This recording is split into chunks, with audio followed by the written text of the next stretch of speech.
Miss Marple, and the mystery of Lady Bantry's forgotten cousin. Welcome, dear listeners. I'm Ali, your host from Cafe Tales, and I'm delighted you've joined us tonight. These cozy mysteries truly connect us, no matter where in the world we are.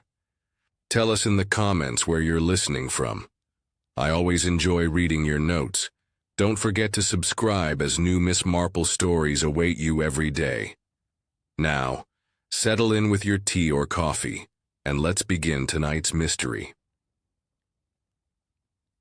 The October. Rain drummed steadily against the mullioned windows of Gossington Hall, creating rivulets that trace silver paths down the ancient glass. Lady Dolly Bantry stood in the morning room, watching the drops chase each other with the fascination of someone whose usual afternoon walk had been thoroughly defeated by the weather. "Dreadful day, my lady," observed James the butler as he entered with the afternoon tea tray. His measured tread across the Persian carpet spoke of decades of faithful service to the Bantry household. "Perfectly dreadful," agreed Dolly, turning from the window with a sigh. "I had meant to take those chrysanthemums to the church, but one simply cannot venture out in this deluge." James set down the tea tray with practiced precision. "Perhaps, my lady, this might be an opportune moment to attend to Theatic. You did mention last week that some of the trunks required sorting before the damp weather sets in properly." Lady Bantry's eyes brightened considerably. Like many women of her generation, she possessed an insatiable curiosity about family history and forgotten treasures. "What an excellent suggestion, James. Yes, indeed. We ought to see what grandmother left behind in those dusty corners." Within the hour, Lady Bantry found herself climbing the narrow servant stairs to the topmost floor of Gossington Hall, her sensible shoes echoing hollowly on the worn wooden steps. The attic stretched before her, a repository of 3 generations of accumulated possessions. Dust motes danced in the gray light filtering through the single dormer window, and the air carried the peculiar scent of old wood, leather, and time itself. James followed behind, carrying a sturdy lamp to supplement the meager daylight.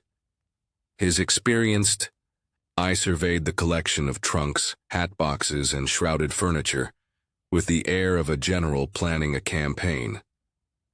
"That one there, James," said Lady Bantry, pointing to a substantial trunk bound with brass corners and bearing a faded luggage label.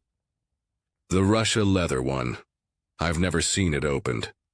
James approached the trunk with appropriate ceremony. The leather, once a rich burgundy, had faded to the color of autumn leaves, and the brass fittings bore the green patina of age. He bent to examine the label more closely. "Aurelia March, 1896, he read aloud. "Your grandmother's maiden name, if I'm not mistaken." "Grandmother March," murmured Lady Bantry, her voice taking on the reverent tone reserved for family history. "She died when I was quite small.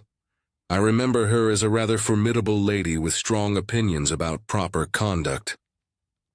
The trunk's lock yielded to James's patient ministrations with a hairpin, and the lid creaked open to reveal its long-sealed contents. The first item to emerge was a tissue-wrapped packet tied with faded blue ribbon. Beneath it lay a miniature portrait, in an ornate silver frame, and deeper still a sealed envelope bearing an inscription, in copperplate handwriting. Lady Bantry's hands trembled slightly as she untied the ribbon around the packet. Inside were perhaps a dozen letters written on cream-colored paper in the same careful script that graced the envelope. She lifted the topmost letter to the lamplight and began to read aloud. "My dearest Arthur," she began, "I must tell you of the most distressing situation regarding Cousin Arabella.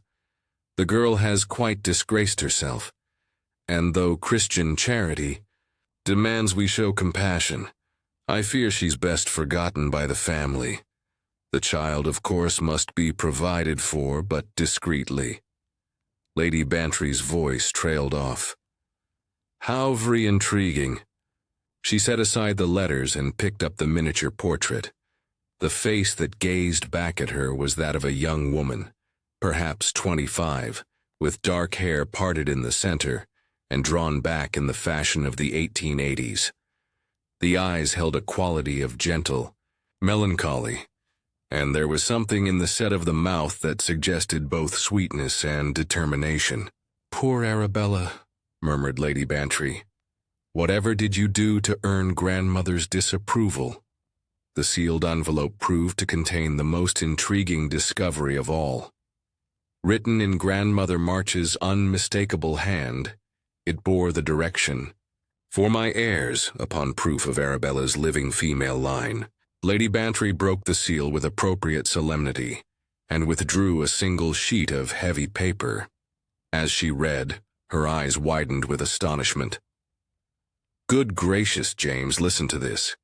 To whomever may prove themselves the legitimate female descendant of Arabella March, born 1863, I bequeath the property known as Rose Walk, being a cottage and garden in the village of St. Mary Mead, together with its contents and an annuity of $50 per annum. Such proof must consist of the presentation of both the locket given to Arabella upon her departure from this house and the letters written to her during her confinement.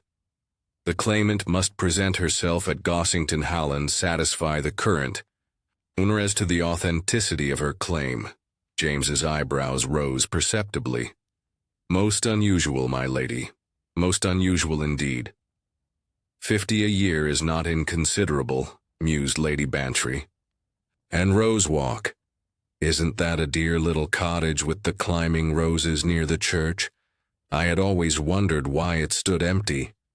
She studied the memorandum again, noting the careful legal phrasing and her grandmother's characteristic attention to detail. The old lady had clearly anticipated that someday someone might come forward to claim this inheritance.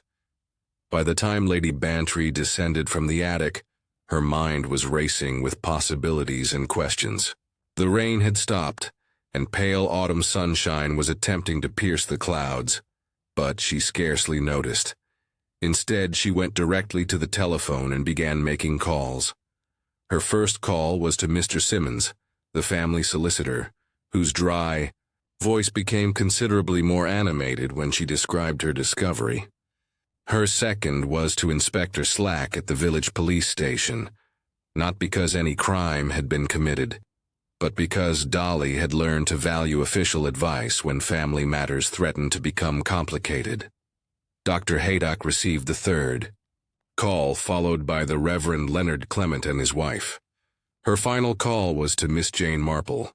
"Jane, my dear," she said when the familiar voice answered, "I do hope you might come to tea tomorrow. I've made the most extraordinary discovery, and I should very much value your opinion before this all grows into a scandal." Miss Marple's gentle laughter carried clearly through the telephone. "My dear Dolly, you know perfectly well that I can never resist a mystery. Of course I shall come. Shall we say 4? As Lady Bantry replaced the receiver, she found herself staring once more at the miniature portrait of Arabella March.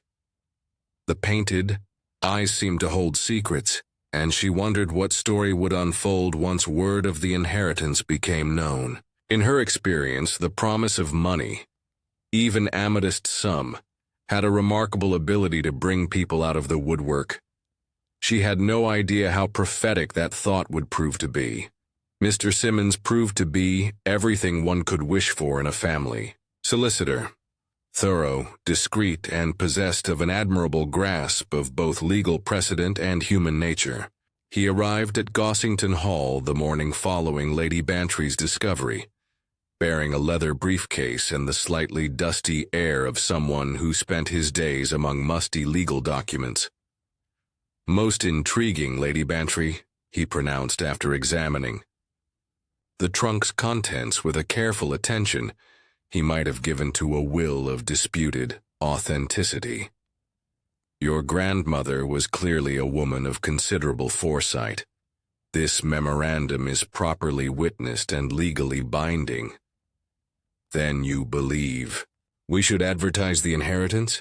Asked Lady Bantry, who had spent a largely sleepless night wondering if she was about to unleash chaos upon her peaceful household.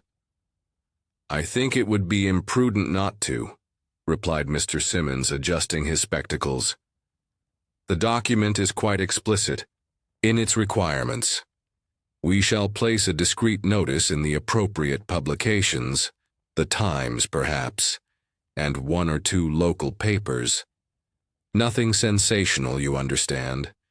Merely a request for anyone with information regarding the family of Arabella March to contact this office.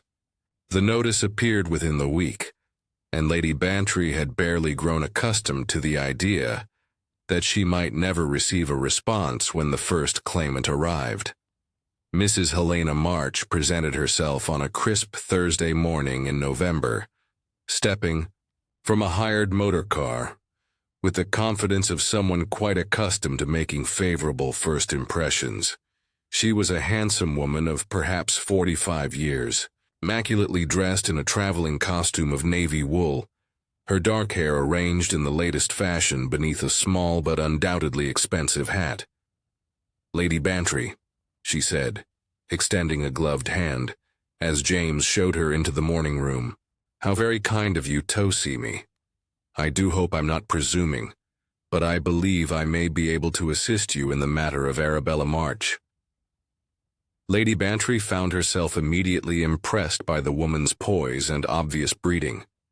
Mrs. March spoke with the cultured accent of someone well-educated, and her manner suggested familiarity with the drawing rooms of the better class of society.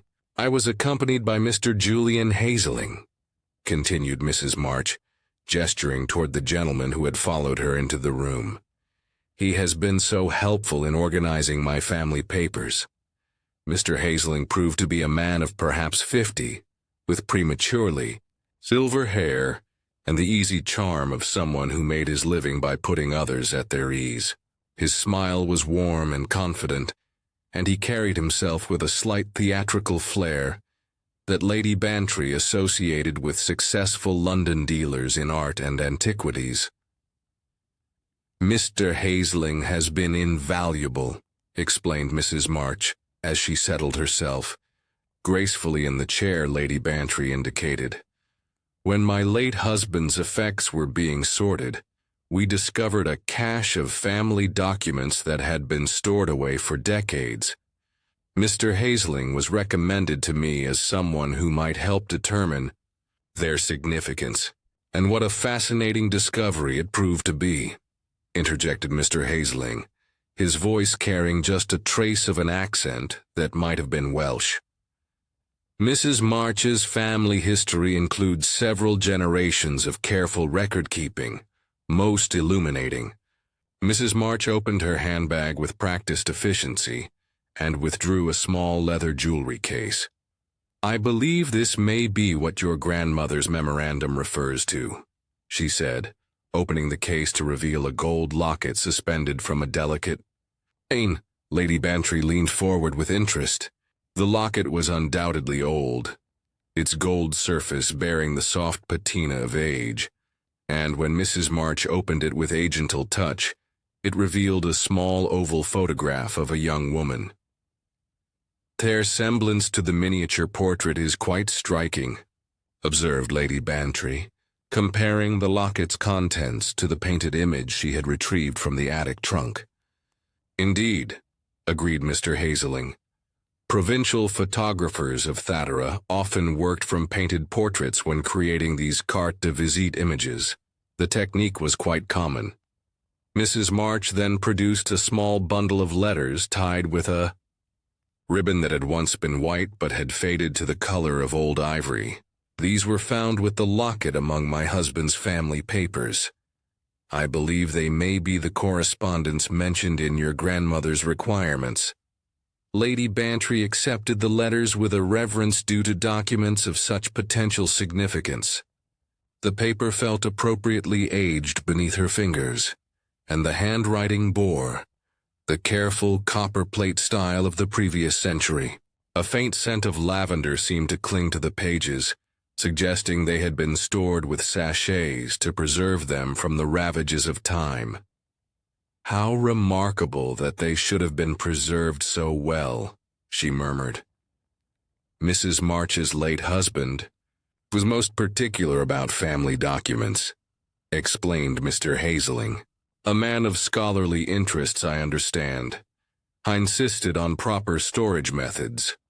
They were interrupted by James announcing the arrival of another visitor. Lady Bantry looked up in surprise as a second woman was shown into the room, a figure who presented a striking contrast to the elegant Mrs. March. Nora Page appeared to be a woman of perhaps 35 years, though her manner suggested someone older. She wore the simple dark dress of someone in modest circumstances, and her entrance was marked by the apologetic air of one who fears she may be intruding where she does not belong. "I do beg your pardon, Mrs. Bantry," she said, her voice carrying the soft accent of someone born and bred in the countryside. "I saw the notice in the local paper and I wondered, that is, I thought perhaps I might." Her voice trailed off as she became aware of Mrs. March and Mr. Hazeling, and her color deepened with embarrassment. "Not at all," said Lady Bantry warmly, rising, to put the newcomer at ease. "Please do sit down. I take it you also have information regarding Arabella March?" Nora Page perched nervously on the edge of the chair Lady Bantry indicated, clutching a worn leather prayer book against her chest, like a shield. "It may be nothing, ma'am. My late mother kept this prayer book, and there's a family register written inside the front cover. It mentions someone called Arabella March, and Mother always said she was my grandmother's. Well, that there was some connection to the family." She opened the prayer book with trembling fingers, revealing pages filled with the careful notations of births, marriages, and deaths. Lady Bantry could see entries dating back to the 1860s written in fading brown ink. "Here," said Nora, pointing to a particular entry. "Arabella March, spinster, mother of Martha Page, born 1887, and Martha was my grandmother." "Most interesting," murmured Mr. Hazeling, though his tone suggested polite skepticism rather than genuine enthusiasm. Lady Bantry found herself in the peculiar position of having two claimants to the same inheritance, each presenting what appeared to be legitimate documentation. Her natural sense of fairness rebelled against the idea of choosing between them without proper consideration. "I think," she said after a moment's reflection, "that both of you ladies must stay as my guests while we sort this matter out properly. Mrs. March, perhaps you would be comfortable in the blue room. Miss Page, I'm sure Mrs. Beddoes could arrange suitable accommodations." As the afternoon progressed and arrangements were made for both women to remain at Gossington Hall, Lady Bantry found herself observing small details with the unconscious attention to human behavior that comes naturally to those who spend their lives managing households and social situations. She noticed that Mrs. March invariably addressed her as Lady Bantry in every sentence, with a careful formality of someone conscious of proper protocol. Miss Page, by contrast, occasionally lapsed into calling her Mrs. Bantry, in the manner of the older villagers who had known her before her husband inherited his title. Both women seemed genuine in their claims, yet Lady Bantry could not shake the feeling that there were undercurrents in the situation that she did not fully understand. Mr. Hazeling's easy charm was perhaps a shade too practiced, and Mrs. March's composure seemed almost too perfect for someone making such a momentous claim. As evening approached and her guests settled into their respective accommodations, Lady Bantry found herself looking forward with unusual anticipation to Miss Marple's promised visit the following day. If anyone could help her navigate the complexities of this situation, it would be her dear friend Jane, whose understanding of human nature had proved so invaluable in past difficulties. Miss Jane Marple arrived at Gossington Hall promptly at 4 size the following afternoon. As was her invariable custom, she stepped from the village taxi with the careful movements of someone who had learned to accommodate the minor infirmities of advancing years. Yet her pearl blue eyes held the alert intelligence that had made her such a valued confidant to Lady Bantry over the years. "My dear Jane," exclaimed Lady Bantry, hurrying to greet her friend in the entrance hall, "I cannot tell you how glad I am to see you. The situation has become considerably more complex since we spoke." Miss Marple accepted a light kiss on the cheek and allowed James to relieve her of her coat and knitted gloves. "I confess myself most curious, Dolly. Your telephone call suggested something quite out of the ordinary." As they settled in the drawing room for tea, Lady Bantry recounted the events of the past few days, beginning with her discovery in the attic and concluding with the arrival of both claimants.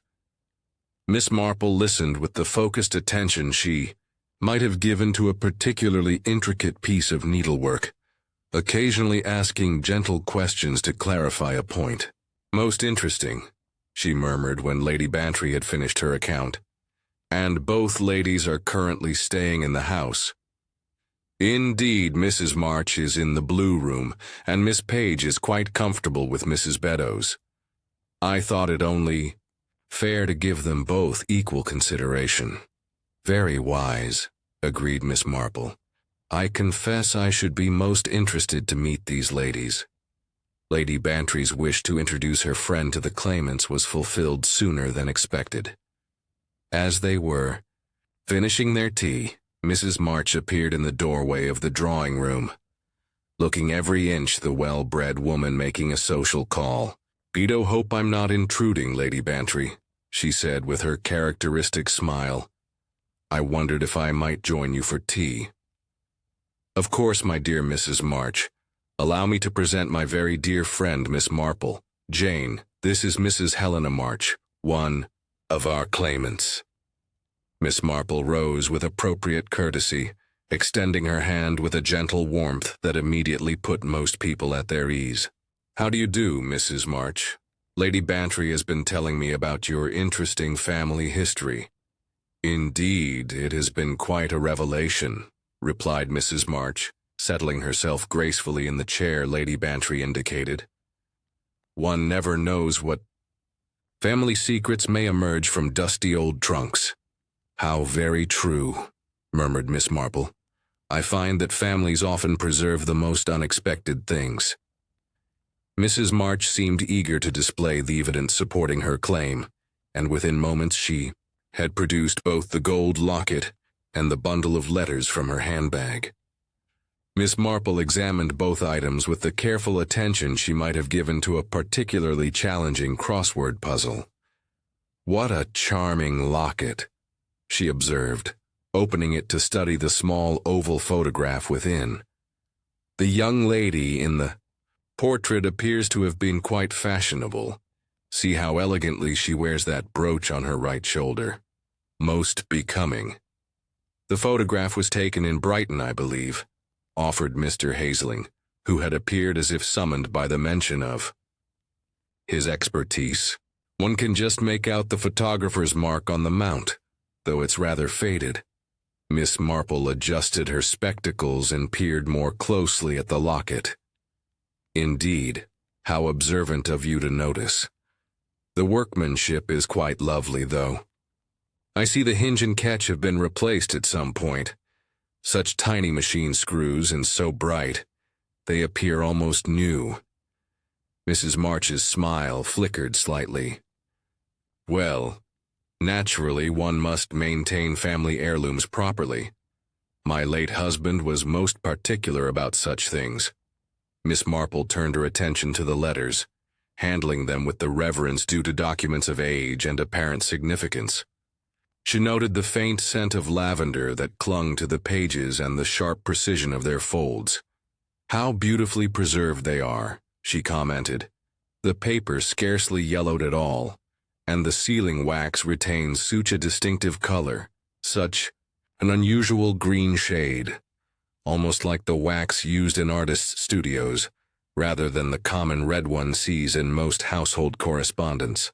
My husband's family were always careful about preservation, explained Mrs. March, though her voice carried a slightage that hadn't been present earlier. They understood the value of maintaining family documents. Mr. Hazeling chuckled in his easy way. Provincial families, I'm afraid, never preserve things as properly as they might have done. One often finds that documents have been stored in the most unsuitable conditions. It's remarkable that anything survives at all from that era. Indeed, agreed Miss Marple mildly, though I've often found that country families can be surprisingly methodical when it comes to important papers. My own family kept correspondence for decades in the most systematic fashion. The conversation continued in this pleasant vein for some time, with Mrs. March and Mr. Hazeling answering Miss Marple's gentle questions about their research into the family history. Miss Marple's queries seemed entirely innocent, the natural curiosity of someone interested in genealogical matters. Yet Lady Bantry, who knew her friend well, detected an underlying purposefulness to the discussion. When Nora Page appeared in the doorway, hesitant and clearly reluctant to interrupt, Lady Bantry immediately invited her to join them. The contrast between the two claimants was even more pronounced when they were in the same room. Mrs. March's polished confidence against Miss Page's obvious discomfort with the social situation. Miss Page has been helping Mrs. Beddoes with some mending, explained Lady Bantry. She has such skilled fingers with needlework. How useful, observed Miss Marple warmly. There's nothing quite like proper needlework for keeping one's hands busy and one's mind peaceful. Nora Page flushed with pleasure at the compliment. It's kind of you to say so, miss. Mother always said idle hands were the devil's workshop. Miss Marple smiled. How very wise of her. And does your family have a long history in this area, my dear? Oh, yes, miss. Born and bred here we were. Mother is to say we were rooted in St. Mary Mead, like the old oak by the church. How charming, murmured Mrs. March, though her tone suggested she found provincial expressions rather quaint. As the afternoon wore on, Miss Marple continued to observe both women with the quiet attention that was her particular gift. She noted how Mrs. March consistently addressed Lady Bantry with formal courtesy, never allowing familiarity to creep into her manner. Miss Page, by contrast, occasionally slipped into the comfortable informality of someone whose family had known the local gentry for generations. When the gathering finally broke up, and both claimants had retired to their respective quarters, Lady Bantry turned to her friend with obvious curiosity. Well, Jane, what do you make of our two ladies? Miss Marple was quiet for a moment, her fingers absently working at a small piece of knitting she had produced from her bag. Most interesting, my dear Dolly. Most interesting indeed. You've noticed something, haven't you? Oh, merely small things, replied Miss Marple in her gentle way, but I've always found that small things can be quite significant when one looks at them properly. Yet she set aside her knitting and looked thoughtfully toward the window, where the early winter dusk was beginning to gather. I think perhaps I should very much like to examine those letters more closely when convenient. Would it be possible, do you think, to borrow one briefly? Perhaps to copy an address for the almshouse list? Lady Bantry's eyebrows rose slightly. She had known Miss Marple long enough to recognize when her friend's seemingly innocent request concealed deeper purposes. I'm sure that could be arranged, she said, though I confess I'm curious about your interest in the almshouse list. Miss Marple's eyes held a gentle twinkle. Oh, one never knows when such information might prove useful, my dear. One never knows. Good all. Miss Marple arrived at Gossington Hall the following morning, with a punctuality that characterized all her social engagements. She found Lady Bantry in the morning room, surrounded by correspondence and wearing the slightly harried expression of someone attempting to manage an increasingly complex situation. "My dear Jane," said Lady Bantry, looking up with evident relief, "how fortunate that you've come. I've been wrestling with the most perplexing questions, and I confess I'm no closer to understanding which of our claimants has the stronger case." "Indeed," murmured Miss Marple, settling herself in the comfortable chair by the window. "I wonder, Dolly, if I might trouble you for that address I mentioned yesterday, for the almshouse list, you understand. Perhaps one of Mrs. March's letters might contain a suitable reference." Lady Bantry regarded her friend with the knowing look of someone who had learned to trust Miss Marple's seemingly innocent requests, however puzzling they might initially appear. "Of course, my dear. I'm sure Mrs. March won't mind if I borrow one letter briefly." Within a few minutes, Lady Bantry had retrieved one of the letters from Mrs. March's collection and placed it in Miss Marple's hands. The elderly lady examined it with the careful attention she might have given to a particularly intricate piece of lacework, noting the quality of the paper and the precision of the handwriting. "Such beautiful penmanship," she observed. "One rarely sees such careful copperplate nowadays, and the paper appears to be of excellent quality." "Yes, it does seem remarkably well preserved," agreed Lady Bantry. Miss Marple rose from her chair with the letter in her hand. "I wonder, my dear, if I might use your kitchen for a moment. I have a small domestic technique that might prove illuminating." Lady Bantry's curiosity was thoroughly aroused, but she had learned long ago that Miss Marple's methods, however unconventional they might appear, invariably yielded interesting results. She led the way to the kitchen, where Mrs. Beddoes was engaged in her morning preparations. "Mrs. Beddoes," said Lady Bantry, "Miss Marple requires the use of your domain for a few minutes. Some sort of experiment, I believe." The housekeeper, a woman of considerable dignity, and no small amount of curiosity herself, immediately offered her assistance. Miss Marple requested Ashhallow dish, some lukewarm tea of the weakest possible strength, and access to the window where the morning light fell most clearly. "What I propose to do," explained Miss Marple as she prepared her materials, "is something my dear nephew Raymond taught me years ago. He's quite knowledgeable about paper and printing, you know, and he showed me this particular method of examining documents." She carefully immersed the letter in the weak tea solution, then held it up against the clear light of the kitchen window. Lady Bantry and Mrs. Beddoes watched with fascination as Miss Marple peered intently at the paper. "Most instructive," murmured Miss Marple after several moments of careful examination. "What have you discovered?" asked Lady Bantry, unable to contain her curiosity any longer. "The watermark, my dear Dolly. When one holds paper to the light in this fashion, the watermark becomes quite visible. This particular sheet bears the mark 1904, which is rather interesting when one considers that the letter is dated 1892. Lady Bantry's eyes widened. 1904. But that's 12 years after the letter was supposedly written. "Indeed," replied Miss Marple, gently. "It would appear that either the letter was written on paper manufactured some years after its purported date, or the paper was stored for a remarkably long time before use."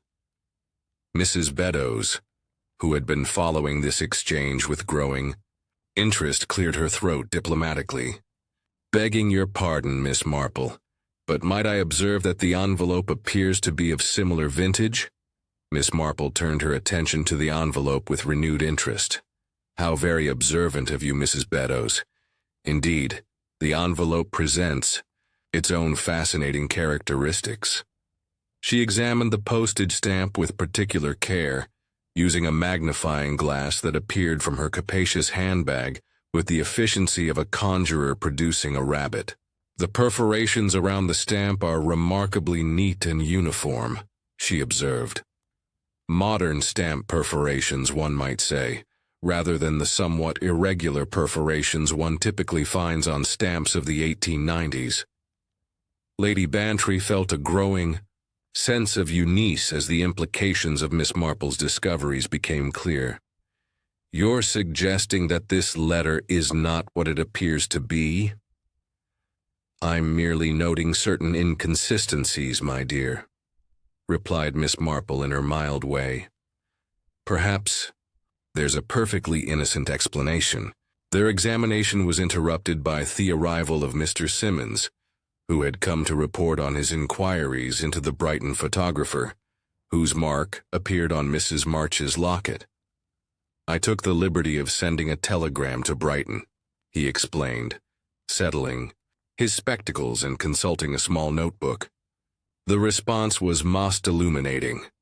According to the municipal records, GF's studio on Western Road did not open for business until 1898.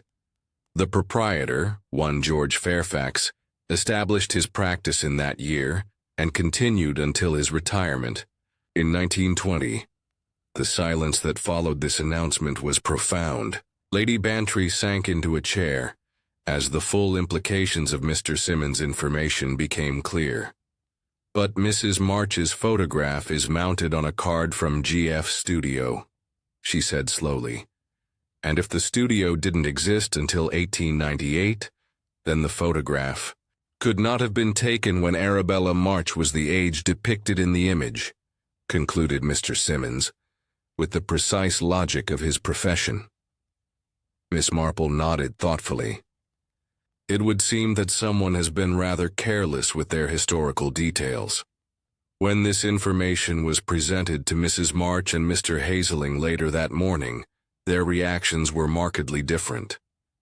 Mrs. March's composure showed the first signs of strain, a slight tightening around her eyes that had not been present before.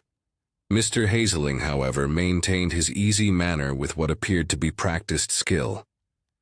"My dear Lady Bantry," he said with an indulgent chuckle, "you must understand that old mounts and cards are frequently exchanged over the years. Photographers often remounted images on their own cards for various reasons. It's quite common in the trade." "Indeed," added Mrs. March, though her voice lacked its previous confidence. "My late husband mentioned that several family photographs had been remounted by various photographers over the decades." Miss Marple accepted these explanations with her characteristic politeness, but Lady Bantry noticed that her friend's pale blue eyes held a particularly keen expression. Whatever thoughts were forming in Miss Marple's mind, they were clearly of a serious nature. As the morning progressed, Lady Bantry found herself observing both claimants with new attention. Mrs. March's perfect composure had developed hairline cracks, though she maintained her dignified bearing. Mr. Hazeling continued to display his easy charm, but there was something in his manner that suggested a man working rather harder than usual to maintain his confident facade. By contrast, Nora Page seemed entirely unaffected by the morning's revelations. She continued her quiet assistance to Mrs. Beddoes with the same modest efficiency she had displayed since her arrival, apparently unaware that her rival's credentials had suffered a significant blow. When Miss Marple took her leave that afternoon, she pressed Lady Bantry's hand with unusual warmth. "I think, my dear, that this matter may prove more complex than it initially appeared. I would advise careful attention to all details, however small they might seem." "You suspect deception?" "I suspect," replied Miss Marple gently, "that not everything in this household is quite what it appears to be. But then, that's often the case when money is involved, don't you find?" As Lady Bantry watched her friend's taxi disappear down the drive, she reflected that Miss Marple's warnings invariably proved prophetic. The discovery of the anachronistic watermark and the photographer's impossible dating had cast serious doubt on Mrs. March's evidence. Yet, Lady Bantry could not shake the feeling that even more revelations lay ahead. Chapter 5. Death in the Library. The arrival of Mr. Percival Vane at Gossington Hall on the third day following Miss Marple's watermark discovery brought with it an air of official authority that had been notably absent from the proceedings thus far. Vane was a spare, scholarly man in his early 50s, with the pale complexion of someone who spent his days among dusty records, and the careful manner of one accustomed to dealing with the complexities of disputed inheritance claims. Sir Henry Clithering was most insistent that I come down immediately, he explained to Lady Bantry, as James showed him into the morning room. He felt that an independent assessment of the documentary evidence might help to clarify matters before they became, shall we say, unnecessarily complicated. Lady Bantry received this diplomatic phrasing with the understanding of someone who had learned to appreciate Sir Henry's gift for anticipating trouble before it fully manifested itself. The former Assistant Commissioner's network of contacts and his talent for inserting helpful professionals into delicate situations had proved invaluable on more than one previous occasion. "How very thoughtful of Sir Henry," she replied. "I confess the situation has become rather more complex than I initially anticipated." Mr. Vane's examination of the various documents proceeded with the methodical thoroughness one might expect from someone whose professional reputation depended upon accuracy. He spent the better part of the afternoon closeted in the library with the trunk papers, Mrs. March's letters and locket, and Nora Page's prayer book, emerging only to request additional lighting and a magnifying glass of superior quality. Both claimants observed his activities with obvious interest, though their reactions differed markedly. Mrs. March maintained her composed demeanor, but betrayed signs of increasing tension in the way she repeatedly smoothed her skirts and adjusted her jewelry. Mr. Hazeling hovered nearby with his characteristic smile, offering helpful observations about the challenges of authenticating historical documents. Nora Page, by contrast, seemed genuinely curious about Mr. Vane's methods, but displayed none of the anxiety that might be expected from someone whose claim was under professional scrutiny. She went about her usual activities with Mrs. Beddoes, mending household linen and assisting with the evening preparations, pausing only occasionally to glance toward the library with mild interest. As evening approached, Mr. Vane emerged from his scholarly labors with the satisfied air of someone who had reached preliminary conclusions. He requested a brief word with Lady Bantry regarding the Rosewalk memorandum, suggesting they meet in the library at 10:01 when they could discuss his findings without interruption. "I believe I can provide you with some clarity regarding the competing claims," he said, his voice carrying the quiet confidence of professional expertise. "There are certain characteristics in the documentation that I think you will find quite illuminating." Lady Bantry agreed to the appointment with considerable anticipation. The uncertainty surrounding the inheritance had begun to weigh upon her, and she looked forward to Mr. Vane's professional assessment of the evidence.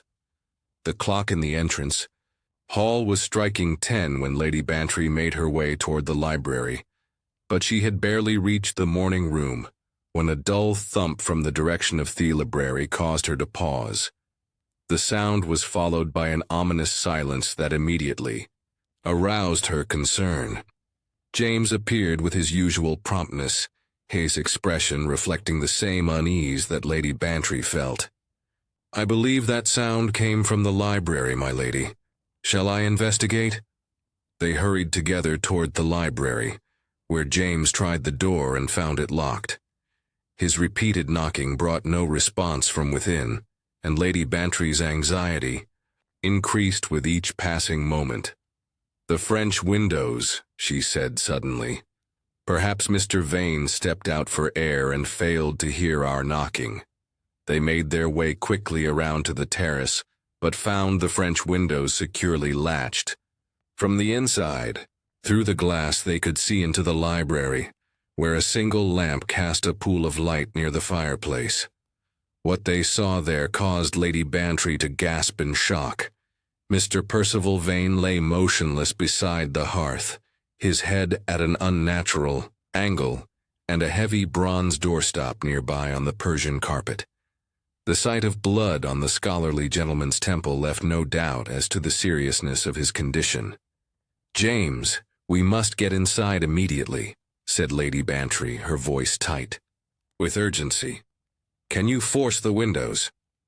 "The windows are latched from within, my lady, and quite secure. But I have Mrs. Beddoes' passkey to the morning room. Perhaps we can gain access through the connecting door." The passkey proved effective, and within moments they had reached Mr. Vane's side. Lady Bantry's worst fears were confirmed immediately. The genealogist was quite dead, apparently having struck his head with fatal force upon the bronze doorstop that normally held open the heavy library door. James, displaying the presence of mind that came from years of household responsibility, immediately telephoned for Dr. Haydock and Inspector Slack, while Lady Bantry remained with the body, her mind racing with questions about how such a tragic accident could have occurred. Inspector Slack arrived within the quarter hour, followed closely by Dr. Haydock, whose examination confirmed what was already apparent. Mr. Vane had died from a severe blow to the skull, consistent with having fallen, and struck his head on the bronze doorstop with considerable force. "Tragic accident by the look of it," pronounced Inspector Slack after his initial examination of the scene. "Gentleman must have stumbled in the dim light and struck his head as he fell." Dr. Haydock, however, seemed less certain. "The injury is severe, Inspector, but the angle is somewhat puzzling. One might expect a different pattern if he had simply stumbled forward." Miss Marple's arrival, summoned by James at Lady Bantry's request, added another perspective to the growing assembly in the library. She examined the scene with her characteristic attention to detail, noting aspects that others might have overlooked. "The French windows are latched from within," she observed quietly, "and the morning room passkey was in Mrs. Beddoes' drawer, as usual. The library door key, I see, lies here on the rug inside the room, though James mentioned that he habitually left it in the door from the outside." Inspector Slack followed, her gaze to the key. "Probably fell out when we forced her way in." "Perhaps," murmured Miss Marple, but her tone suggested she found this explanation less than satisfactory. Her attention was drawn to the desk where Mr. Vane's papers were spread in neat professional order. She noted that the inkstand held 2 pens, one with wet violet ink, the other with blue-black, and a minute ribbon thread of what appeared to be typewriter tape clung to one corner of the blotter. "Mr. Vane was clearly working when he met with his accident," she observed. "How unfortunate that his findings should be lost." On Mr. Vane's cuff, barely visible but unmistakably present, was a dusting of green wax, the same distinctive studio hue that had been noted on Mrs. March's letters. Near the desk, the memorandum envelope sat open, its contents presumably having been examined shortly before the fatal accident occurred. As the various officials completed their preliminary investigations, the household gradually learned the tragic news. Mrs. March received the information with apparent shock and appropriate expressions of sympathy. Mr. Hazelings shook his head gravely and commented on the unfortunate timing of such an accident. Nora Page, when informed by Mrs. Beddoes, burst into tears. Through her sobs, She revealed that Mr. Vane had spoken to her quietly at 9, just before his final appointment with Lady Bantry. "He was so kind," she wept. "He told me that my prayer book register bore the right hands and the right mistakes. He said there was a spelling quirk that showed it was genuine family writing. I don't understand how such a learned gentleman could have such a terrible accident." As the evening wore on and the immediate crisis was addressed, Lady Bantry found herself reflecting on the tragic timing of Mr. Vane's death. He had been on the verge of providing professional clarity to the inheritance dispute, and now his conclusions would never be known. The coincidence seemed almost too cruel to be mere accident. Yet the physical evidence appeared to support Inspector Slack's assessment.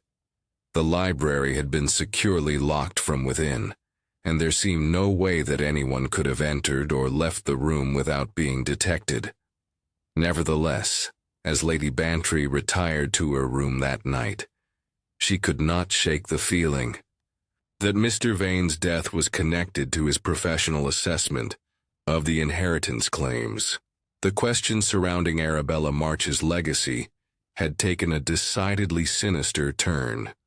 The morning after Mr. Vane's tragic death dawned gray and drizzling, as if the weather itself reflected the somber mood that had settled over Gossington Hall. Lady Bantry found herself unable to concentrate on her usual correspondence, her thoughts returning repeatedly to the questions that had kept her awake for much of the night. Miss Marple arrived shortly after breakfast, as Lady Bantry had rather hoped she would. Her friend's gentle presence and methodical approach to puzzling situations had proved invaluable in the past, and Lady Bantry felt certain that if anyone could make sense of the previous evening's tragedy, it would be Jane. "I confess I slept very poorly," admitted Lady Bantry as they settled in the morning room with their tea. "There's something about the whole business that troubles me deeply, though I cannot put my finger on exactly what it is." "Indeed," murmured Miss Marple, her pale blue eyes thoughtful. "I find myself quite perplexed by certain aspects of the situation. Perhaps we might examine the library once more in the clear light of day." Inspector Slack had completed his preliminary investigation and pronounced himself satisfied that Mr. Vane's death was an unfortunate accident. The library had been released from official scrutiny, though the tragic events of the previous evening had left their mark upon the room's usual tranquil atmosphere. Miss Marple moved about the library with the careful attention of someone examining a complex piece of embroidery for flaws in the pattern. She paused at the French windows, studying the latches with particular interest. "Quite secure," she observed, and James mentioned that when you approached from the terrace, the windows were definitely latched from within. "Absolutely," confirmed Lady Bantry. "We could see Mr. Vane through the glass, but there was no way to enter from outside." Miss Marple nodded thoughtfully and turned her attention to the area around the fireplace where the tragedy had occurred. The Persian carpet showed no signs of disturbance beyond the immediate vicinity of where Mr. Vane had fallen, and the bronze doorstop had been returned to its usual position beside the hearth. "The morning was quite damp yesterday," she mused, moving toward the French windows once more. "I wonder, yes, as I thought. The terrace stones show no footprints whatsoever, despite the soft ground conditions. Most interesting." Lady Bantry followed her friend's gaze to the flagstone terrace beyond the windows. The previous day's rain had indeed left the ground soft, and any footprints would have been clearly visible in the earth beyond the stones. "You're suggesting that no one could have approached the library from outside without leaving traces?" "It would seem highly unlikely," replied Miss Marple, "which brings us to the question of the keys." She moved to where the library door key had been found, lying on the rug inside the room. "James mentioned that he habitually left this key in the door from the corridor side." Yes, that was his usual practice. It made the library accessible during the day but secure at night. Yet when you found the room locked, the key was inside, lying on the carpet. Most peculiar. Miss Marple's attention was drawn to Mrs. Beddoes's arrival with fresh flowers for the library vases. The housekeeper moved about her tasks with the efficiency born of long practice. But Lady Bantry noticed that she seemed somewhat subdued by the recent tragedy.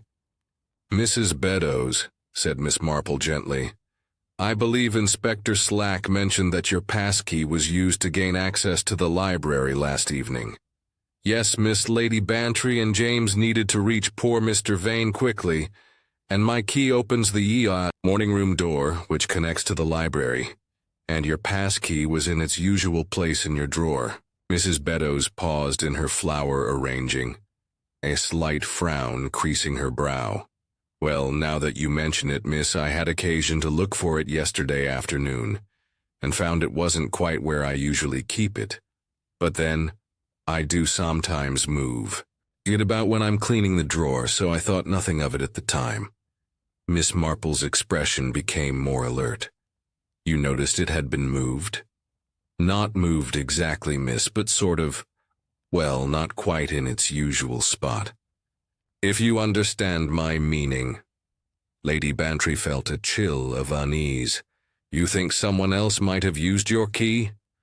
"Oh, I couldn't say, my lady. It might have been my imagination. These old eyes aren't what they used to be." After Mrs. Beddoes had completed her tasks and departed, Miss Marple returned to her examination of the desk where Mr. Vane had been working. She studied the inkstand with its 2 pens and noted once again the minute thread of typewriter ribbon that clung to the blotter's corner. "Most curious that Mr. Vane should have been using 2 different inks," she observed. "The violet ink appears to be the same shade that Mr. Simmons uses, does it not?" Lady Bantry examined the pens more closely. "Yes, I believe you're right. But why would Mr. Vane have been using Mr. Simmons's pen? Perhaps he had borrowed it for some specific purpose. Or perhaps—" Miss Marple's voice trailed off as she studied the papers scattered across the desk surface. Among Mr. Vane's neat professional notes, they found evidence of his methodical approach to the inheritance dispute.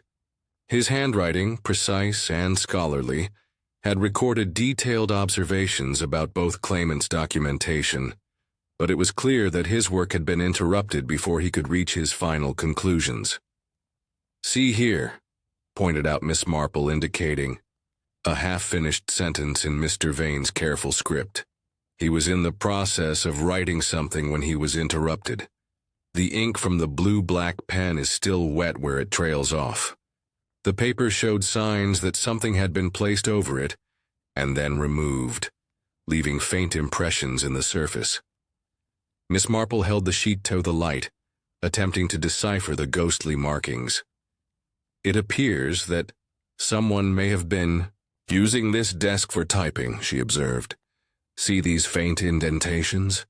They suggest the pressure of typewriter keys striking through paper onto this sheet beneath." Lady Bantry peered at the almost invisible marks. "But we don't keep a typewriter in the library. The nearest one is in Colonel Bantry's study upstairs." "Indeed. Which raises the question of why typewriter ribbon fragments should be found here, and why someone might have found it necessary to type something in secret during the evening hours." Their examination was interrupted by the appearance of Nora Page, who had come to dust the library shelves as part of her helpful assistance to Mrs. Beddoes. The young woman's eyes were still red from weeping, and she moved about her tasks with obvious reluctance. "Such a terrible tragedy," she murmured as she worked.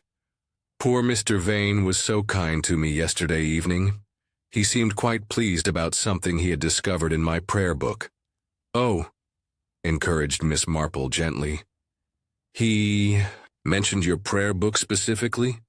"Yes, miss. He said, the family register showed all the right hands and the right mistakes.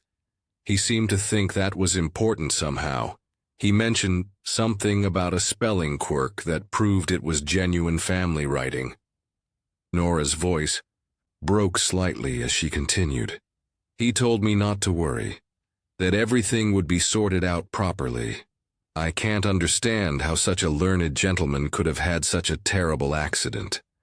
Miss Marple watched the young woman's genuine distress with sympathetic attention. You spoke with him quite late in the evening, I believe. Yes, miss. It was 9 when he stopped me in the corridor. He was on his way to meet Lady Bantry in the library at Tenwo. He seemed quite confident about his findings. As Nora completed her dusting and departed, Miss Marple turned to Lady Bantry with an expression of growing concern. My dear Dolly, I fear we may be dealing with something considerably more serious than a tragic accident. The physical evidence suggests that Mr. Vane's death occurred under circumstances that were far from accidental. You believe he was murdered. I believe, replied Miss Marple carefully, that someone went to considerable lengths to ensure that Mr. Vane's professional conclusions would never be revealed. The question now is who had both the opportunity and the desperate need to silence him permanently. The revelation that Mr. Vane's death might not have been accidental cast a shadow of suspicion over the entire household. Lady Bantry found herself observing her guests with new eyes, noting small behaviors and mannerisms that had previously seemed insignificant, but now took on potentially sinister implications. Mrs. March maintained her composed demeanor, but there was a brittleness to her perfect poise that had not been present before. She spoke less frequently, and seemed to weigh each word before uttering it as if conscious that everything she said might be subject to scrutiny. Mr. Hazeling, by contrast, appeared to have grown more talkative since the tragedy. His easy charm seemed to require more effort now, and he had developed a tendency to elaborate unnecessarily on simple points, as if trying to fill silence that might otherwise become uncomfortable. Miss Marple, who had remained at Gossington Hall at Lady Bantry's urgent request, spent much of the day in quiet observation.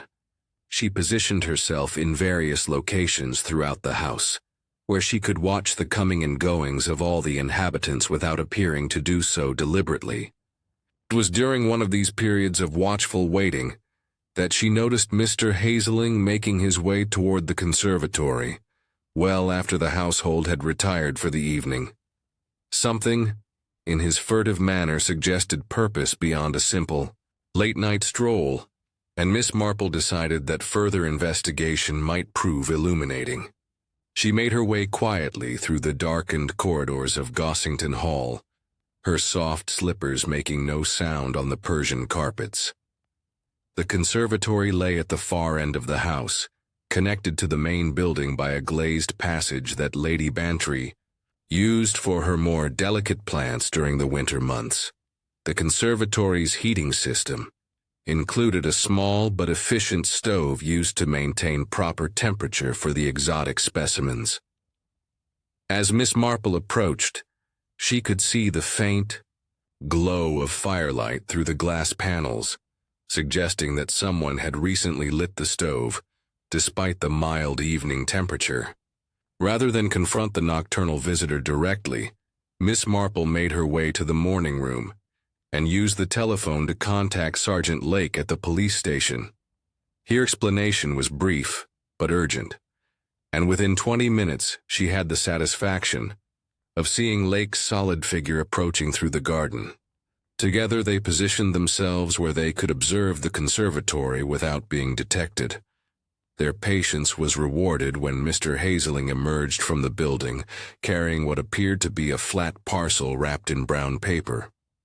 Sergeant Lake moved forward with the quiet efficiency of someone experienced in such matters. Good evening, Mr. Hazeling. Bit late for gardening, isn't it?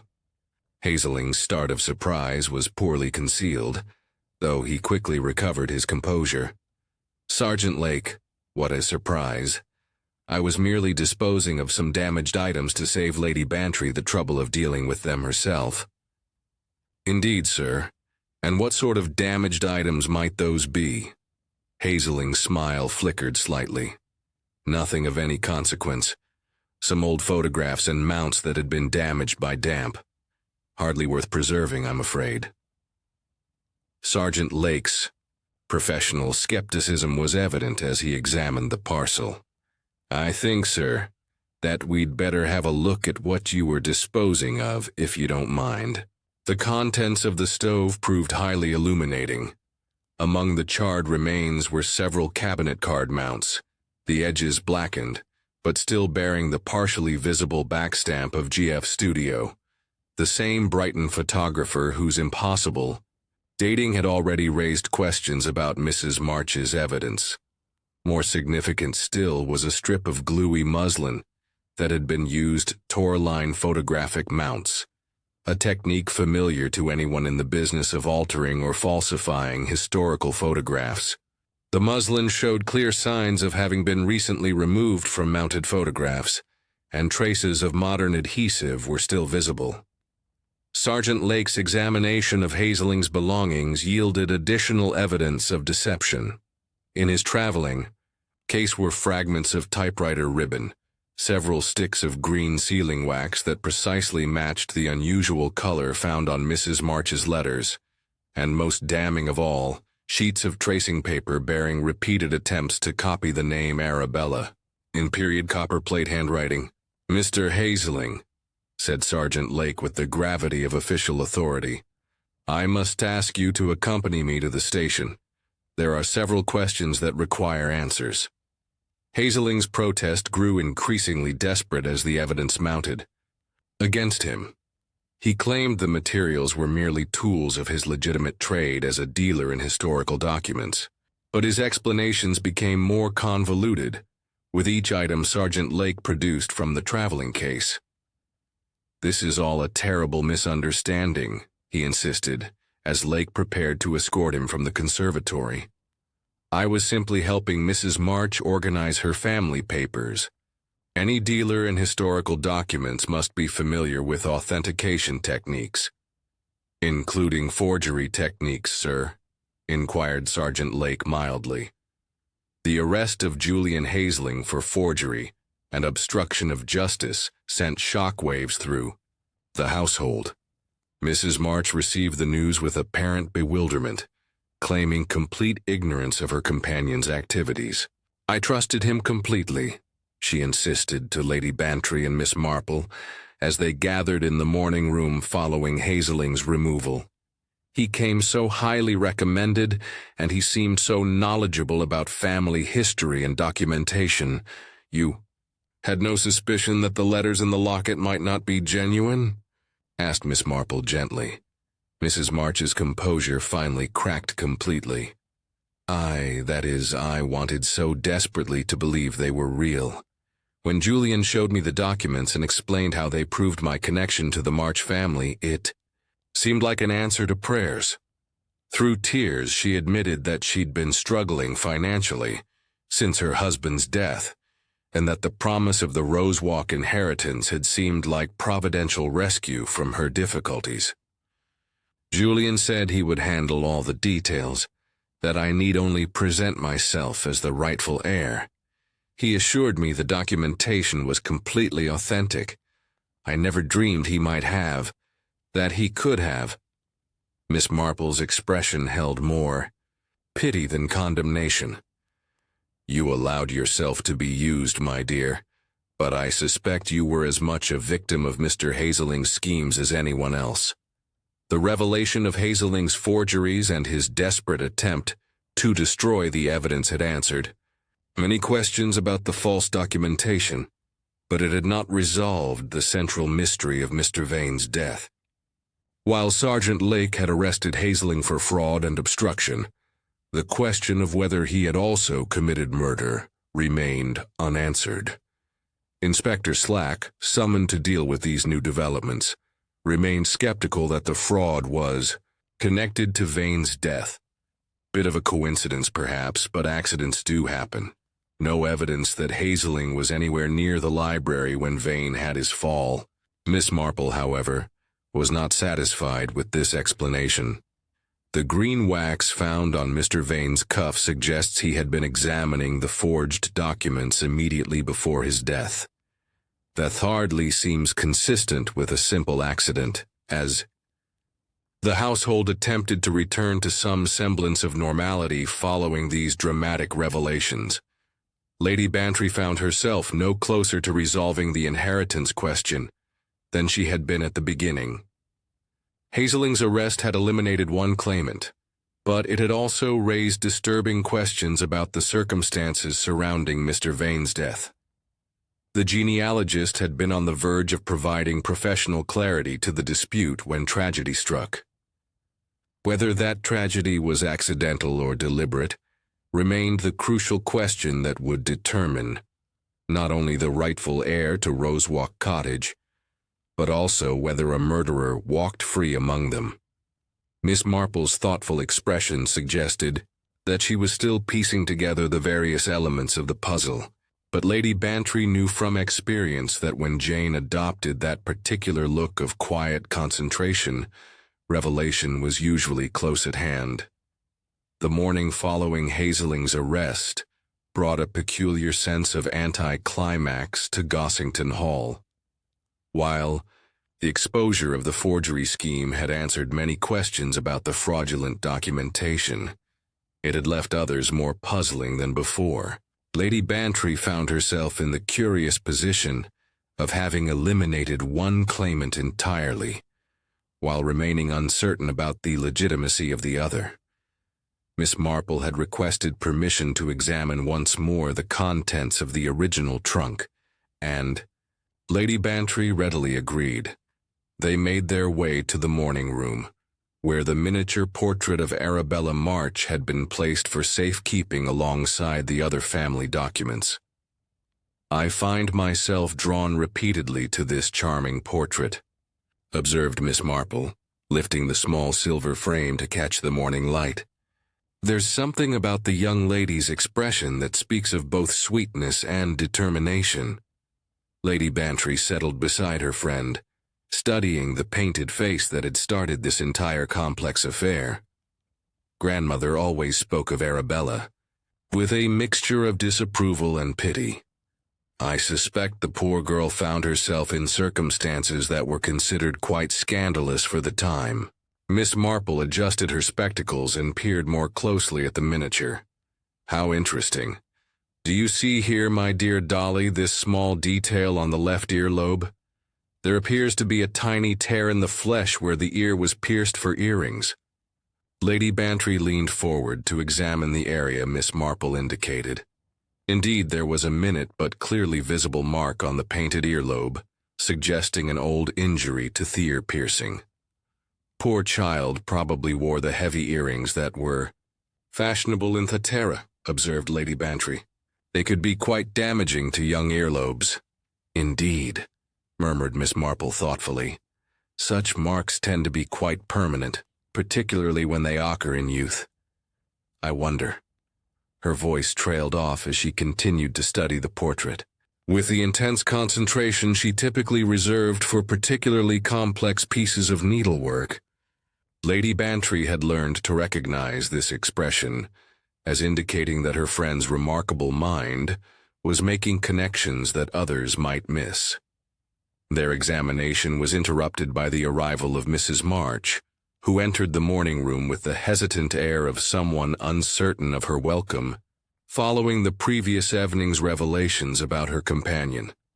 "Lady Bantry," she began nervously, "I wanted to apologize once more for the terrible position Mr. Hazeling has placed us all in. I feel dreadfully responsible, even though I had no knowledge of his deceptions." "My dear Mrs. March," replied Lady Bantry with characteristic kindness, "you mustn't blame yourself for trusting someone who presented himself as a professional. We have all been victims of his elaborate fraud." Miss Marple looked up from the miniature with gentle interest. "Mrs. March, I wonder if you might indulge An old lady's curiosity. You're wearing such lovely earrings this morning. Are they family pieces? Mrs. March touched the delicate gold drops that hung from her ears, a slight flush coloring her cheeks. Oh, these? No. They're quite modern, I'm afraid. I've always preferred lighter jewelry.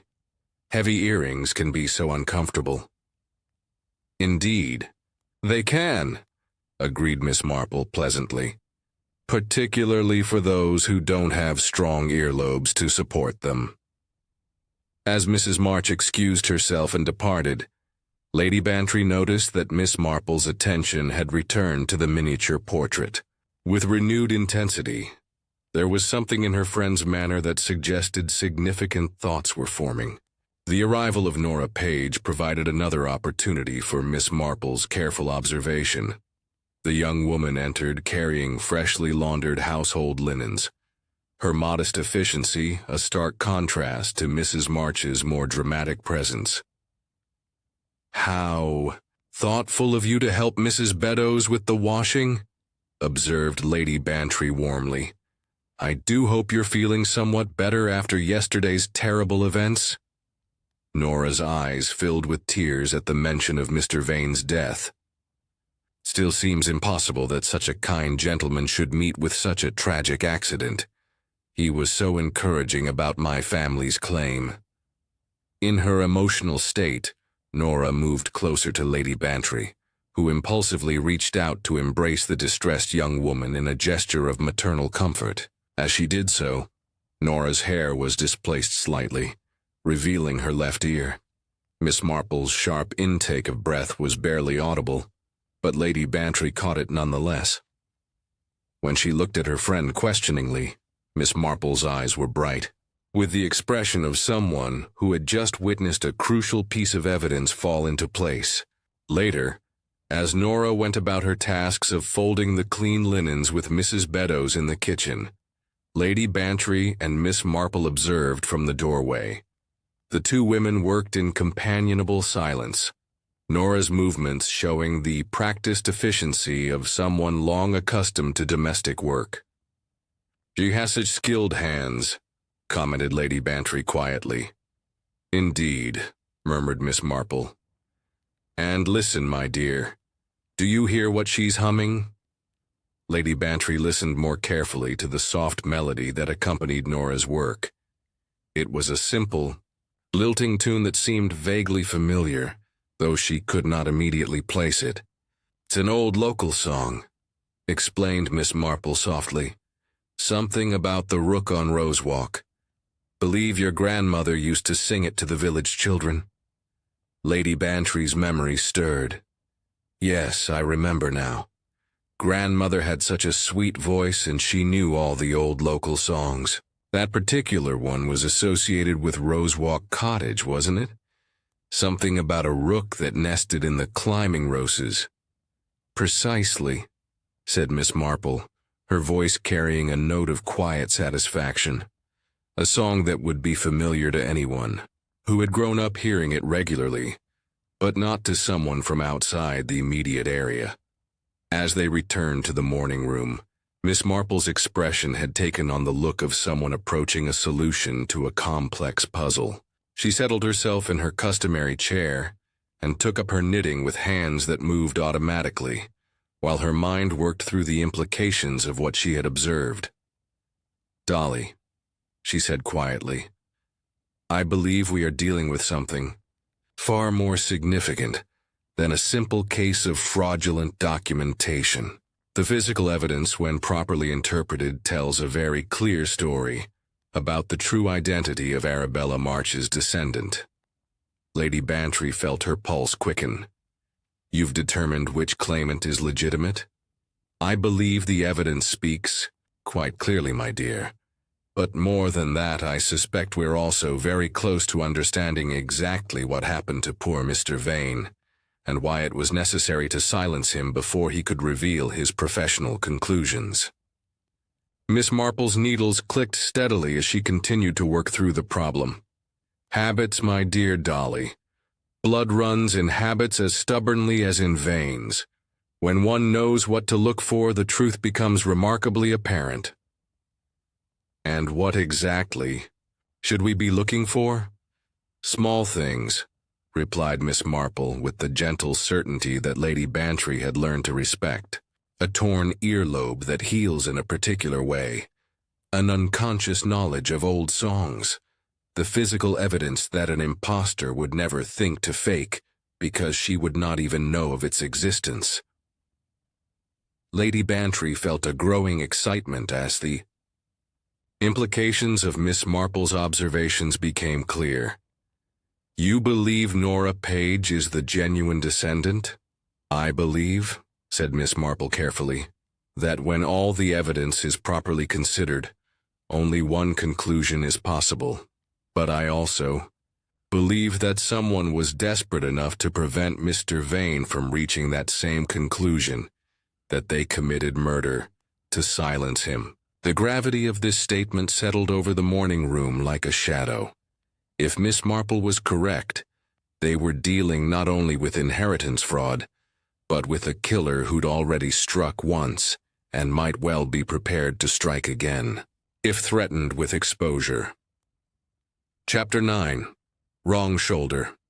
Miss Marple spent the morning in her characteristic pose of quiet contemplation, her knitting needles moving with automatic precision, while her mind worked through the complex web of evidence that had emerged over the past few days.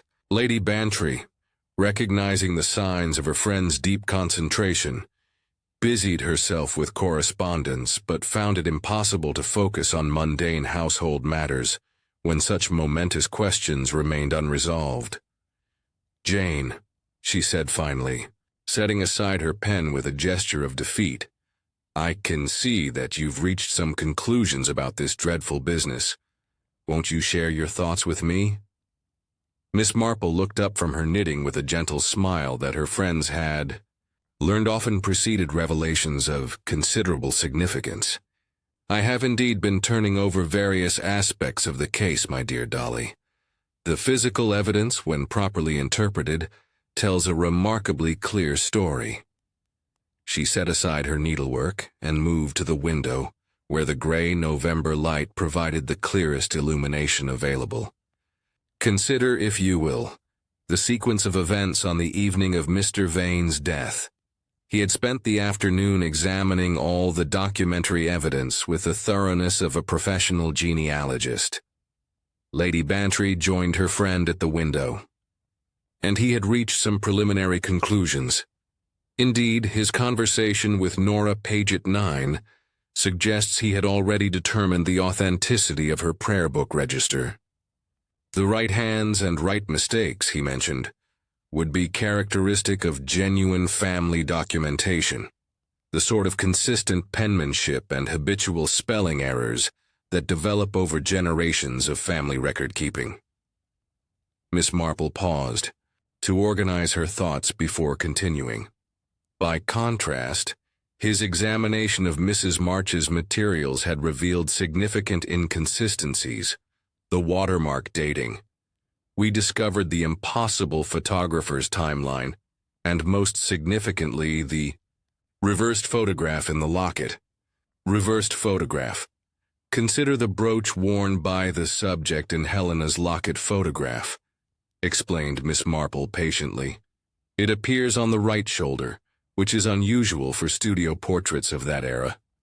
Most photographers arranged their subjects with jewelry and decorative elements on the left side, as it appeared more natural in the final image.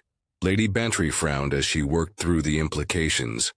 You're suggesting the photograph was copied from another source? Precisely. When carte de visite photographs were copied or reproduced, the image was often reversed in the process. A skilled forger like Mr. Hazeling would know how to create such reproductions, but he might overlook the significance of details like the placement of jewelry. Miss Marple returned to her chair and resumed her knitting, her needles clicking steadily as she continued her reconstruction of events. I believe that on the evening of his death, Mr. Vane had reached the definitive conclusion that Nora Page was the legitimate heir to Rosewalk Cottage, and that Helena March's claim was based entirely on fabricated evidence, and someone killed him to prevent him from revealing these findings. I believe Mr. Vane confronted the forger with his discoveries. The green wax found on his cuff indicates he had been handling the falsified letters immediately before his death. He may have intended to present his evidence to Lady Bantry during their 10-wide appointment. Lady Bantry felt a chill as she considered the implications of this scenario. But how was it accomplished? The library was locked from the inside with no footprints on the terrace and no apparent means of entry or escape. Miss Marple's expression grew more serious as she addressed the technical aspects of the crime. I believe the killer used Mrs. Beddoes' passkey, which had been borrowed earlier. Under some pretext, the key would have provided access to the morning room, which connects directly to the library. She paused to demonstrate with her hands the mechanism she envisioned. After striking Mr. Vane with a bronze doorstop, the killer locked the library, showed her from the inside using a simple but effective technique. By tying the key to a string and pulling it back through the keyhole after the door was locked, it would appear as though the room had been secured from within. But surely such a method would leave evidence. The typewriter ribbon fragment found on the blotter suggests the killer had been using a portable typewriter, perhaps to create additional forged documents or to type a confession that might implicate someone else. The ribbon could have been used as the string to manipulate the key, then discarded when the task was complete. Lady Bantry stared at her friend in amazement. You've worked out the entire sequence of events. The physical evidence tells a remarkably consistent story, replied Miss Marple modestly. The wet violet ink on one pen suggests Mr. Vane had been writing with Mr. Simmons's pen, perhaps borrowed for a specific purpose. The blue-black ink on the other pen shows where his own writing was interrupted by the attack. She looked up from her knitting with an expression of gentle determination.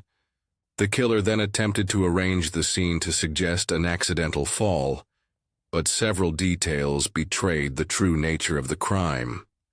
The doorstop had to be moved from its usual position to create the appearance of a stumbling accident, and the angle of Mr. Vane's injuries was inconsistent with a simple fall.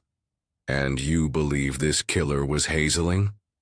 Miss Marple considered this question carefully before responding. Mr. Hazeling certainly had motive. His elaborate forgery scheme would have been completely exposed by Mr. Vane's professional assessment.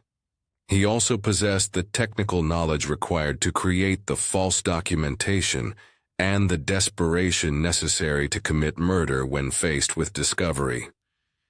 Yet something troubles you about this conclusion. Several aspects of the crime scene suggest a level of familiarity with the household that goes beyond Mr. Hazeling's brief visit. The killer knew about Mrs. Beddoes' passkey, understood the layout of the connecting rooms, and was able to move about the house after hours without arousing suspicion. Lady Bantry felt her anxiety increasing as she grasped the implications of Miss Marple's observations. You're suggesting the killer might be someone with more intimate knowledge of Gossington Hall?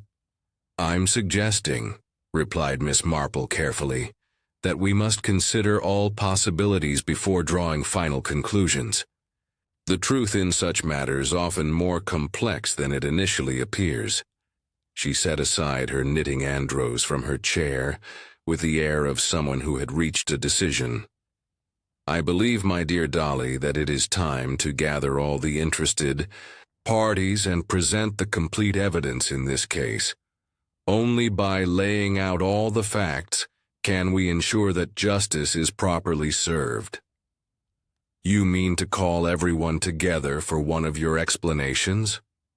I believe the circumstances warrant it, replied Miss Marple with quiet gravity. Too many questions remain unanswered, and I fear that until the complete truth is revealed, none of us can be entirely safe. Lady Bantry looked at her friend with a mixture of anticipation and apprehension. She had witnessed Miss Marple's revelations before, and knew they could be both illuminating and shocking in their implications. Whatever truth was about to be revealed, she sensed it would bring this strange affair to a dramatic and perhaps unexpected conclusion. The time had come for all the carefully assembled pieces of evidence to be fitted together into their final revealing pattern. Chapter 10. Drawing Room. Proofs. The drawing room at Gossington Hall had witnessed many gatherings over the years, but few had carried the weight of significance that marked this gray November afternoon. Lady Bantry had summoned all the principal figures in the inheritance dispute, and they now sat in a semicircle facing Miss Marple, who had positioned herself near the fireplace with the quiet authority of someone about to deliver judgment. Inspector Slack occupied a chair near the door, his notebook ready and his expression skeptical. He had been reluctant to attend what he still considered an unnecessary theatrical exercise, but Miss Marple's past successes had earned her a grudging respect from the local constabulary. Colonel Bantry had returned from London specifically for the occasion, his military bearing lending gravity to the proceedings.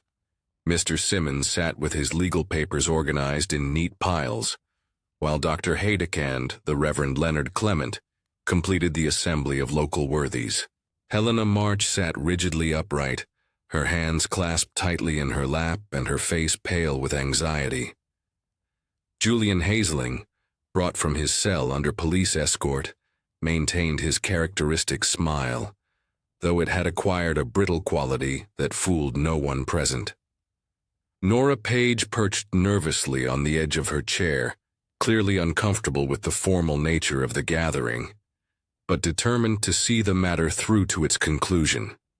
Mrs. Beddoes stood quietly by the door, her presence requested by Miss Marple for reasons that would soon become clear. Miss Marple began her exposition with the measured pace of someone who had carefully organized her thoughts and evidence. We have been dealing with a case that involves both inheritance fraud and murder, though the connection between these crimes is more complex than it might initially appear. She moved to the side table where the various pieces of evidence had been arranged for examination. Let us begin with the forgery, as it provides the foundation for understanding everything that followed. Picking up Helena's locket, Miss Marple opened it to reveal the small oval photograph. This portrait appears to show Arabella March as a young woman, but careful examination reveals it to be a clever reproduction. The subject's brooch appears on the right shoulder, indicating the image was reversed during the copying process. Inspector Slack leaned forward with interest. Reversed, you say? Indeed. Original studio portraits of that era typically show decorative elements on the left side of the subject. When photographs are copied or reproduced, the image is often reversed, moving such details to the opposite side. Miss Marple set down the locket and lifted one of the letters from Helena's collection. These documents appear to be period correspondence, but they contain several anachronisms. The paper bears a watermark dated 1904, though the letters purport to be from 1892. The sealing wax is an unusual green shade associated with artists' studios rather than household correspondence. Hazeling's smile faltered slightly, but he maintained his composure. As I explained previously, old documents are often remounted and resealed over the years. Perhaps, replied Miss Marple mildly, but the stamp perforations are too precise for the 1890s, and the Brighton photographer, whose mark appears on the locket mount, did not open for business until 1898. She turned to address Helena directly. Mrs. March, I believe you are as much a victim of Mr. Hazeling's deception as anyone else. You allowed yourself to be coached in presenting false evidence, but you did not originate the fraud. Helena's composure finally cracked. I needed the money so desperately after my husband's death. When Julian showed Meath documents and explained how they proved my claim, I wanted so much to believe they were genuine. Miss Marple nodded with understanding before continuing her analysis. The authentic heir to Rosewalk Cottage can be identified through evidence that no forger would think to fabricate, because such evidence requires actual blood relationship rather than documentary proof. She moved to where the original miniature portrait sat in its silver frame. This genuine portrait of Arabella March shows a small but significant detail: a tear in the left earlobe where heavy earrings had damaged the flesh. Such marks are permanent and hereditary. Characteristics often pass through family lines. Moving to stand near Nora Page, Miss Marple continued gently. When Lady Bantry embraced Miss Page in a moment of kindness, her hair was displaced, revealing an identical tear in her left earlobe. This physical characteristic matches the portrait exactly. Inspector Slack made a note in his book. Physical evidence of relationship indeed. But there are other indicators as well. Miss Page unconsciously hums an old local song about the rook on Rosewalk, a melody that Lady Bantry's grandmother used to sing to the village children. Such knowledge passes through families as naturally as physical characteristics. Miss Marple paused to allow the significance of these observations to register before addressing the central crime. Mr. Percival Vane had reached the sesame conclusions during his professional examination of the evidence. On the evening of his death, he told Miss Page that her prayer book register showed the right hands and the right mistakes, the consistent family penmanship, and spelling quirks that authenticate genuine family documents. The atmosphere in the room grew more tense as Miss Marple turned to the murder itself. Mr. Vane was preparing to expose the forgery and confirm Miss Page as the legitimate heir. Someone could not allow this revelation to proceed. She moved to stand before Hazeling, her voice taking on a harder edge. You confronted Mr. Vane in the library that evening, didn't you, Mr. Hazeling? He had discovered the full extent of your forgeries and was prepared to present his findings to Lady Bantry. Hazeling's facade finally crumbled. He was going to ruin everything.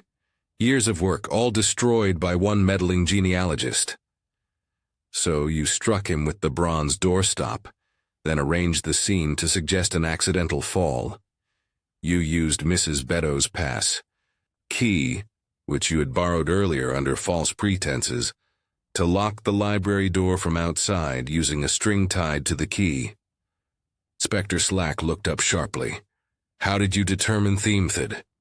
The typewriter ribbon fragment on the blotter provided the clue.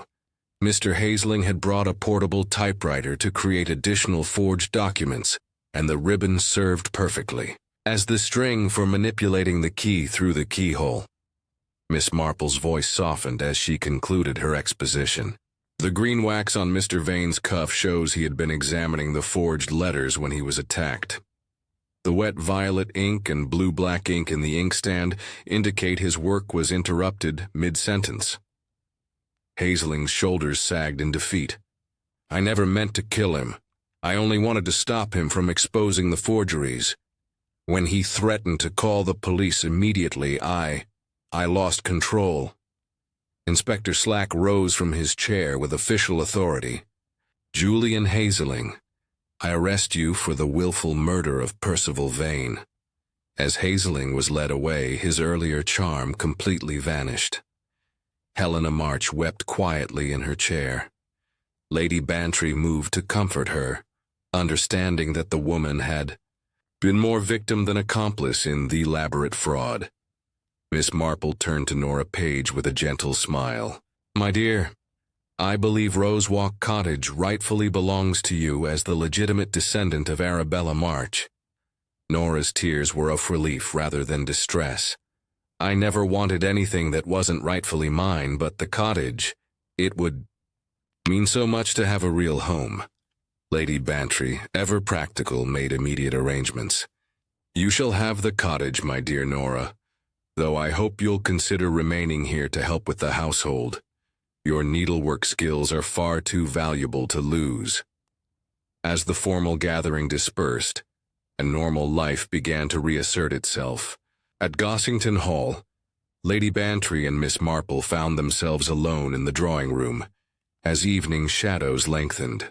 "Another mystery solved, Jane," observed Lady Bantry with satisfaction, though I confess the solution was more complex than I had anticipated. Miss Marple smiled as she gathered her knitting. "Forgotten cousins do come home, my dear Dolly, when one looks at what doesn't change. Paper laid the old way, an unconscious song, and a little mark where a girl once wore heavy earrings." She paused at the door to look back at the miniature portrait of Arabella March. Family traits run deeper than documentation, and truth has a way of revealing itself to those who know how to look for it. Outside, the November dusk was settling over St. Mary Mead and Rose Walk Cottage, awaited its new mistress, the rightful heir, whose bloodline had finally been recognized, and whose patient dignity had triumphed over elaborate deception.